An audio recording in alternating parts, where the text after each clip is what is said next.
大家好，今天分享一个懒人面条的做法，比手擀面的做法要简单得多。400克面粉里加1勺盐，增加面粉的筋性，分次加入200毫升的温水，边加边搅拌，搅成絮状以后下手揉成面团，揉成型以后放在案板上反复揉搓，这样做出来的面条才会劲道好吃。最后像这样特别光滑的面团，把面团分成3份，把每一份揉成圆球，用手压扁，然后用擀面杖擀成圆饼。饼子不需要太大，盘子表面刷点油，饼子的表面也刷上食用油，盖上保鲜膜醒面2个小时以上。你也可以提前1晚上做好，醒面1晚上，第二天早晨起来操作。一个洗干净的杏鲍菇先切片，切条再切丁，一个洋葱切条再切丁，青椒去籽也切成丁备用。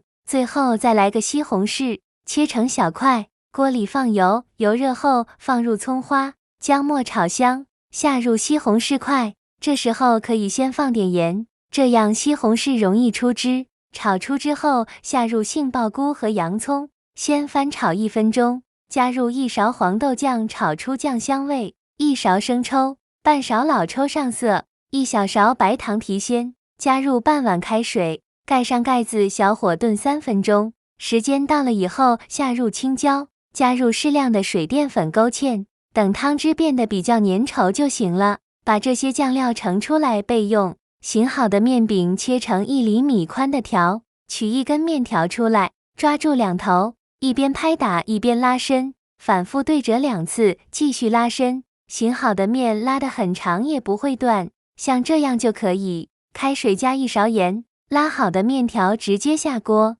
全部下好以后煮3分钟，像这样有点透明的状态就熟了。全部捞出来过一下凉开水，这样面条不容易坨。刚才做好的酱料浇在上面，再加点香菜拌匀就可以开吃了。这样做的懒人面条比手擀面要简单得多，面条的口感也是劲道爽滑，浓浓的酱香味。做好的面条放冰箱冷藏保存，可以吃3天左右，一次可以多做点，这样3天的早餐都解决了。喜欢的朋友可以收藏一下，谢谢大家。